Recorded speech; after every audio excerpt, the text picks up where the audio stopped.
তুমি টাইমে খাও না খাও, ইএমআই তোমাকে টাইমে দিতে হবে, নাইলে ওয়ার আছে তোমার গাড় ভেঙে দিবে।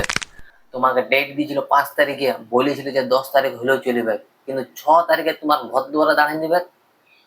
লাভ না, তাহলে গাড়ি মাথায় যাবে।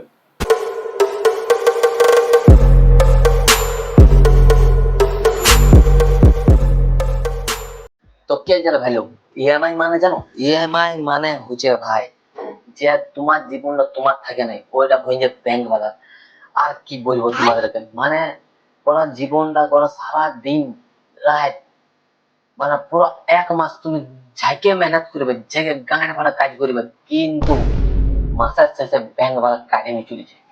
তবে আর কি বলবো, তখন তোমার ফিল হবে যে আমি নিজের জন্য কাজ করছি না ব্যাংকের জন্য কাজ করছি।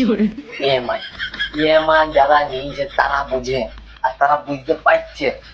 যেমন উদাহরণ আমি ভাই, আমি আর কি বলবো, গোটা সালটা ভাই পুরা কাজ করলি, গাঁড় ভাড়া কাজ করলি, কিন্তু হাতে জিরো ব্যালেন্স,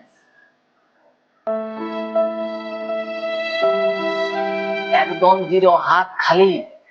কেন? আমার উপর আছে ইএমআই।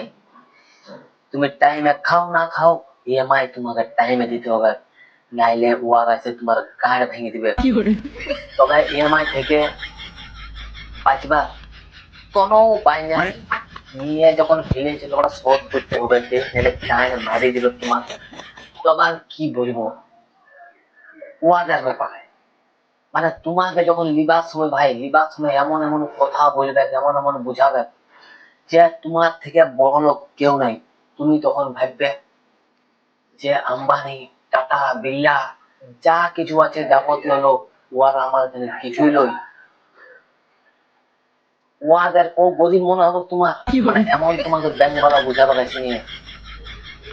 প্রথম বলবে যে 40,000 লোন লাও, মাসে মাসে দিবে, মাসে মাসে শোধ করবে, কিছু ব্যাপার এলো তোমার থেকে গরিব, মানে তুমি একটা গরিব, তোমার থেকেও গরিব বলে দিবে। তখন তোমার কনফিডেন্স এরকম বাইরে যাবে, আমি ছাদের চড়াই। তো বলবে যে তোমার থেকেও গরিব একজন, ও শোধ করে দিচ্ছে, ও মাসে মাসে দিয়ে দিছে, তোমার তাও অল্প ঠিক আছে অবস্থায়, একদম তুমি একদম রকেট বরাবর আছো, মেহনত করছো, এই করছো, তোমার কাছে কিছু ব্যাপার এলো। তখন তোমার মনে হলো যে মানে ওদের থেকে বড় লোক মনে হবে।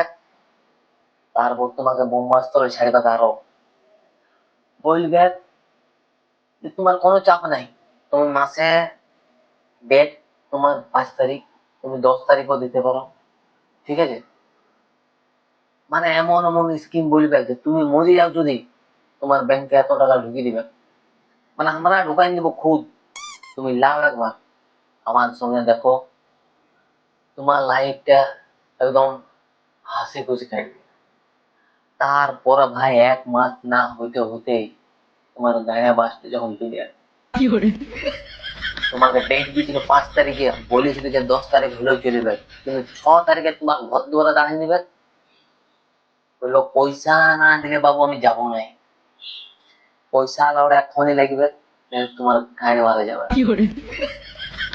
তখন তুমি বলবে যে ওই গরিব আর কেউ নেই, আমি আছি। তবে আমার একটা বন্ধু, মানে জিরো কস্ট ইএমআই, শুনেছো নাই শুনেছো তো দেখেছো শায়দ, ফ্লিপকার্ট অ্যামাজনের নিচে থাকে যে ফোন লাও, এই লাও ওই লাও, জিরো কস্ট ইএমআই লাগবে। মানে তবে তোমাকে শুধু ওই ব্যালেন্সটাই দিতে হবে, মানে যতটা দাম যতটাই, তোমাকে কোনো বাড়তি পয়সা লাগবে নাই। ওই দেখে আমার বন্ধু আইফোন নিয়ে নিয়েছে ভাই। লিয়ার পরে বেশি দিন না, 1 মাস, 1 মাস পরে ওয়া শুধু আইফোনটা আছে, হাতে টাকা নাই। বেচারি ঘুগনি 10 টাকা যে কিনে খাবো, ওইটা কিনতে গাঁট পাচ্ছে, যে কি করে খাবো। মানে ভাই তোমাকে এমন ভাবে গাঁট মারবে ইএমআই বালা, তুমি ধারণা করতে পারছো নাই। ও ভেবেছিল, আমার বন্ধুরা ভেবেছিল যে দিয়ে দিব, আমার এত বেতন অত এত, মাসের শেষে তো বোঝা গেল যে আমার হাতে বেতনই নেই, পয়সাই নেই, সব নিয়ে যেতে ইএমআই বালা। তো আর কি বলবো, আমার বন্ধুর মতন আমার মতন যাতে না হয়, তার জন্য বলছি ভাই লাভ না, তাহলে গায়ের মাথায় দেবে।